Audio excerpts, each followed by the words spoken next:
Welcome back to Extra Edition. You know, the recession is breathing new life into an old slogan, Buy American. Many American companies say they simply can't afford to manufacture the goods here in the States. That is not the view of a company in St. James, Missouri. Larry Connors took the drive down I-44 recently to take a look.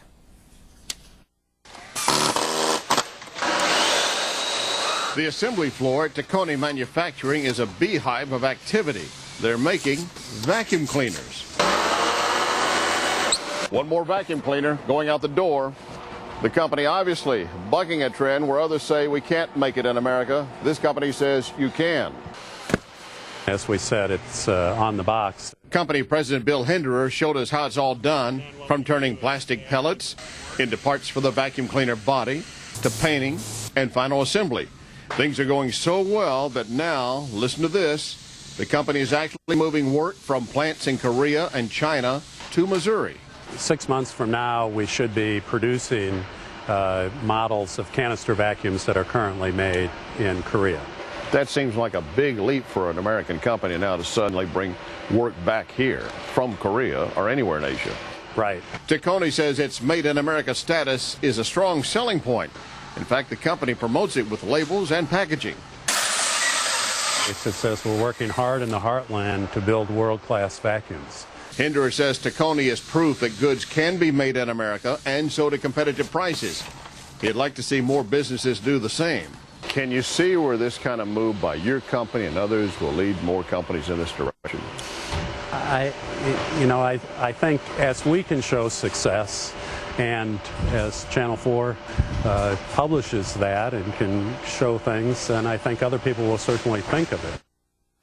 Again, that was Larry Connors reporting that story from St. James. Joining us now to talk a little bit more about Tacony Manufacturing's efforts to bring the work back from Asia to Missouri. John Cato is with us. He's a senior vice president, and Joy Petty's the director of marketing at Tacony. Thanks for being here. Thanks for having us. This is pretty exciting news. You know, a lot of people have focused so much on jobs being exported overseas. To have it coming back the other way, what has allowed this to happen?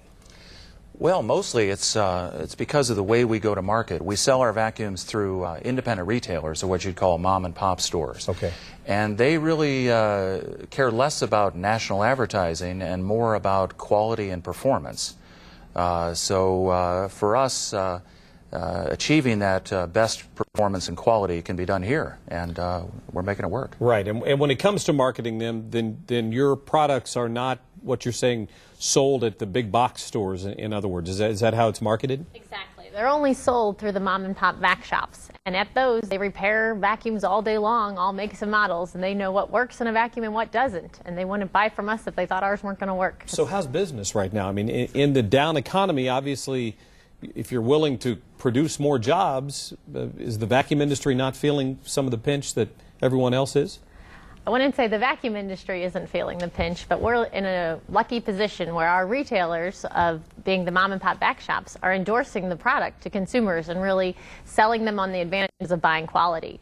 And there's a lot of people who now have patriotic pocketbooks who are looking for a made in the USA machine as opposed to a vacuum they buy at a mass merchant. Very interesting. You also mentioned in one of your press releases that you have a different approach to how you handle your employees as well, in terms of how they can advance in the company and trying to promote from within and encourage people to stay within the business. Is that correct? Well, we're a privately held company. We think that's a major advantage because we can have a longer-term view. We're not always trying to maximize our stock price. We can do what's in our best long-term interest. And that's why we focus on quality and performance. We think long-term that will best serve our employees, and our employees all certainly buy into that. So the parts you will manufacture when you bring some of this work back in-house, is it going to be less expensive, or are you willing to eat that difference? We think it will be slightly more expensive, but Okay. when you make product in China or overseas, you have to count all the costs. We've had some quality problems that cost money for us to inspect. We're actually inspecting the product in St. James. Everything we import today, we go through an inspection process in St. James. So we got tired of doing that. We said, let's just make it here, make it right the first time, and so we think in the long term it actually saves us. How many jobs are you talking about total? Well, we've grown in St. James from just a handful of employees back in '97 when we started the factory to now we're over 120. This will add another 20 or 25 jobs, and It doesn't seem like a lot in the big scheme of things, but to a small community of 4,000 people in St. James, it's pretty important. Well, Joy, let me ask. Obviously, you're hoping that this Buy American is a trend. We've heard that slogan before. It didn't necessarily always catch on. I guess part of what you're dealing with is perception, correct? I mean, you have to change people's perception, don't you? Sure. We like to say we're saving good people from bad vacuums all the time. By really being able to put the money into the product in terms of quality and performance, then we know that they're going to buy this vacuum not because it's American made, but buy this vacuum because it performs great and it will clean your carpets like nothing else. And then, hey, as an added bonus, it was made here right in America. Right. Now let's talk about the brand names again. Simplicity. Simplicity and Riccar. Okay. Right. And, you know, we take a different approach. Most of the mass merchant discount store vacuums today are really, you're expected to use them for 1 or maybe 2 years, and then they're supposed to be thrown away. And you know, a lot of people are realizing, you know, if you've owned a few of those and it's really not a cheaper alternative if you have to buy a new one every year. Ours are designed to last for 20 years or more. Right. And what's your general price point on those? They start as low as $199, but they go up to, you know, to our flagship is around $1,000. Wow. Yeah. All right. So obviously, if you're moving these through mom and pop stores, have your customers then, the stores, I'm talking about at the retail level, have they been decreasing in numbers because of some of the big box? When we talk about the fact that, I mean, we're talking about importing things, obviously you've got the Walmarts and the big stores like that, obviously played a huge role in that. Yeah, from my standpoint, we love the idea of being the underdog and helping the underdog. We're the little tiny vacuum company helping the little tiny mom and pops fight against the big box stores. And with that, we've had some great success. If you build a real high quality product and something people are actually for the first time ever excited about the vacuum they own, they're ready to tell all their friends about, oh my gosh, stop buying your vacuum there. You got to get into the, you know, Mr. Smith down the street's little vacuum store. See what he has. We don't really build a lot of advertising money into our product. Instead, we put that money into the product itself, the components, all those things that go in to make it a high-quality product.